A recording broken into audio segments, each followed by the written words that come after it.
Back in May, I planted this banana plant. And in this episode, we're going to look at propagating this so that we can get more plants, just in case this one does die. That's coming right up after this.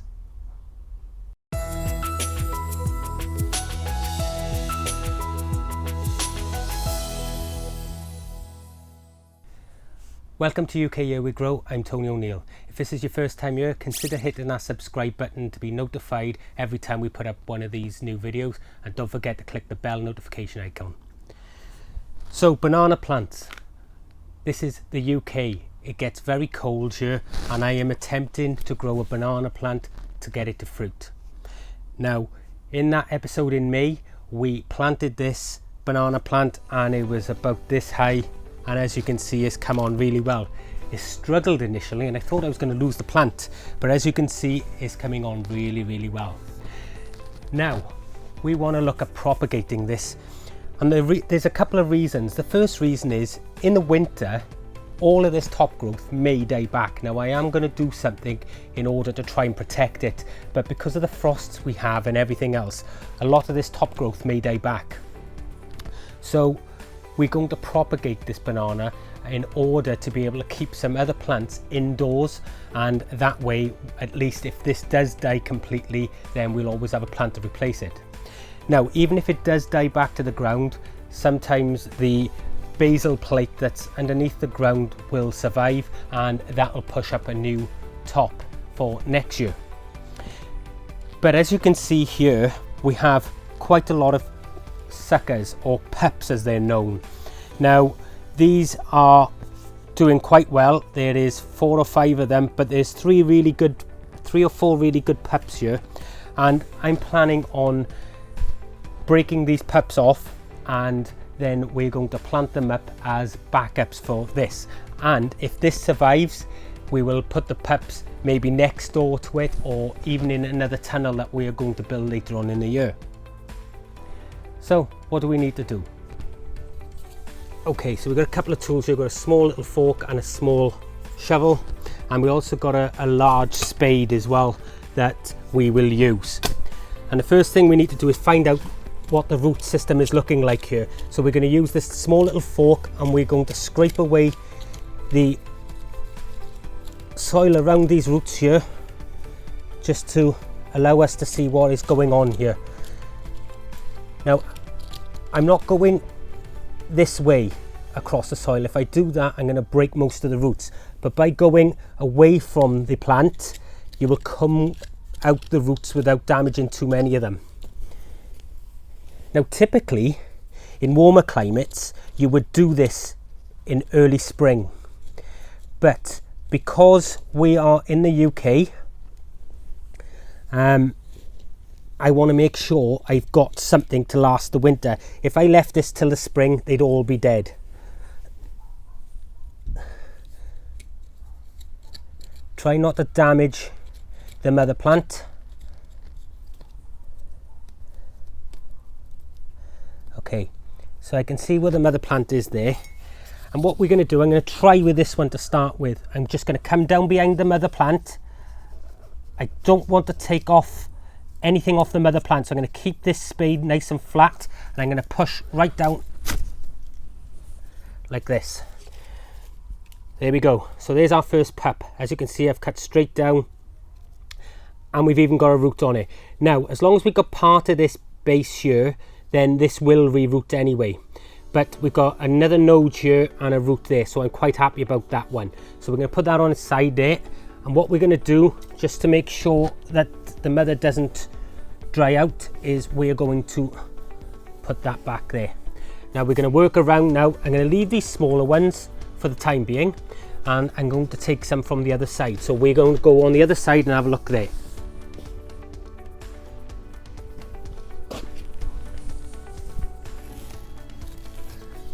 Okay, same principle here.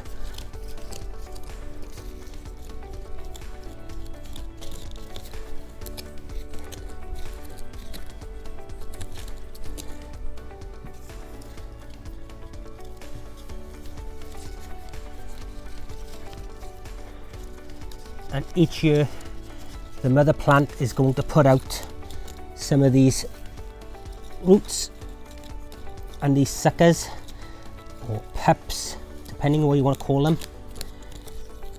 And right, now there's two here. I'm going to see if I can just take the one without damaging the other. So I'm going to go down nice and flat. Again, we got one this time, no root on it, but it should still survive okay. I'm going to try the same thing now with this one, but this time I'm going to try go backwards a little bit. Again, we've got it, but no root on it. So we're going to get the mother covered back up. I'll leave these two until later on in the year, just before winter, and we will possibly take these two as well, or maybe three. But what we need to do now with these guys is get these in some soil, and hopefully they will survive. So what we're going to use to pot these up, well, this is a mix of potting soil and compost. Now what we need to do for this is to ensure that it stays quite moist in a pot. These plants are going to dry out really quickly. So as you can see, I've already wet this down. It's nice and wet, but now we're going to add a load of vermiculite to this mix, and by doing this it's going to help those pots retain the moisture that they need. Now they're only going to be in this throughout the winter, and I may have to pot them on depending on how well they do, but ideally we need to get a really good mix in here, and I think we're looking about that.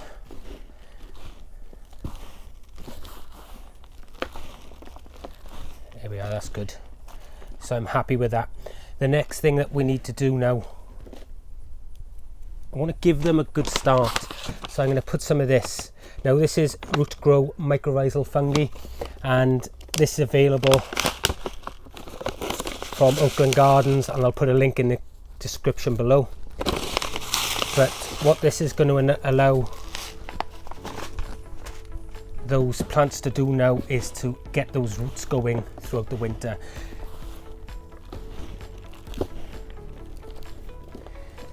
So this is our potting mix now already, guys, and as you can see there's no water coming out of them, but it goes into a bowl, but as soon as you touch it, it crumbles up. So this is really good for those now. So all we got to do now is plant them up. Okay guys, so we've got the soil here, I've got a couple of pots, and we've got the plants. So we're just going to get them potted up. So first things first, like I said, this soil is nice and moist, so we want to get probably around about a third into the pot. First one I'm going to do is this one here. I'm not going to peel nothing back on this, and I'm going to sit him down. Now this is where the soil level was on this plant.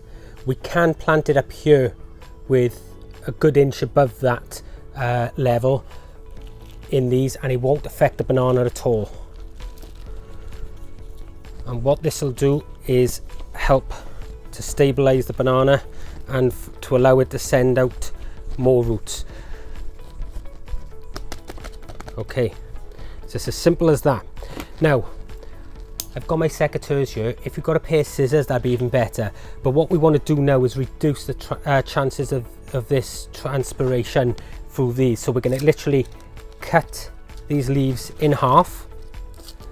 This will still allow it to get photosynthesized from the sun, but in the same respect it will allow the banana to not lose so much moisture as time goes on. So that's the first one done.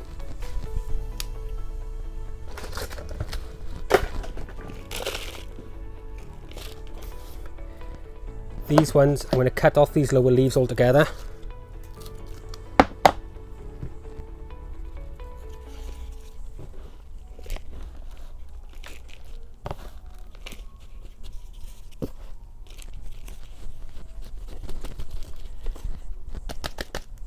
And again, we need to cut these leaves right down,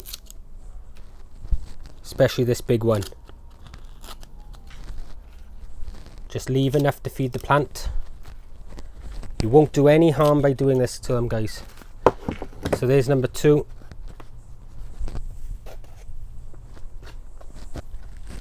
And the very last one. And like I said, if those others do well now over the next few weeks, we will do them as well. Let's take these off. Okay.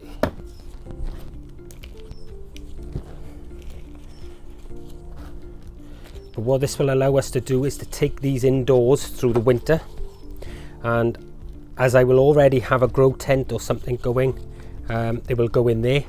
However, if you didn't have a grow tent going, then you could put them in a conservatory or something like that, which will give you the same thing. They were probably going to go pretty much dormant anyway over that time. As you can see, we've got a new leaf coming out here. So what I'm going to do is just trim the top off that leaf, and that will obviously be cut down when it comes to it. So there you go. So all we need to do now, guys, is give it another water. And you want to saturate this soil as much as you can. Now, it was already wet.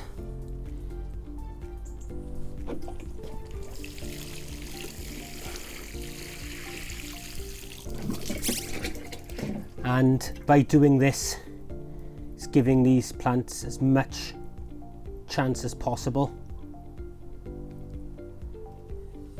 I think that'll do us. So hopefully now we've taken precautions just in case we lose this entire plant. This wasn't a cheap plant to buy when I first bought it. It cost me $39.99, and that was just for a small plant. But already we've been able to make 3 new ones, and hopefully they'll root, and we've still got 3 other suckers, possibly 4 other suckers on the plant that we can pull off at a later stage if we should need to. But what we're hoping for now is that if we can't keep this banana for any reason, that basil root dies, then we've got a backup. So guys, I hope this video was of interest to you. If it was, please give a thumbs up, and don't forget to leave a comment down in the comments box below. How many of you have tried growing these bananas before? Have you had any success? Let me know in the comments below. Now, for those of you who are subscribed, I've got something coming up in the next couple of episodes that you won't want to miss. It's all to do with us getting to nearly 20,000 subscribers. The other day, when we put out the potato video, we reached 19,000 subscribers, and we're already well on the way towards 20,000. I can't thank you guys enough for that. It really does make my day. And all of the comments in the potato video were brilliant. I think I've managed to answer every single one of them, which is great. I really want to get into a dialogue with you guys. I'm really enjoying that. So anyway, what's coming up? Well, I've got a bit of a giveaway for, or maybe a competition, I haven't decided yet, for everybody who is subscribed. So if you haven't subscribed, make sure you are subscribed, because you will not be able to enter unless you're a subscriber. So with that being said, that's it from me. I'm Tony O'Neill. This is UK Here We Grow. And remember folks, you reap what you sow. I'll see you in the next one. Bye bye.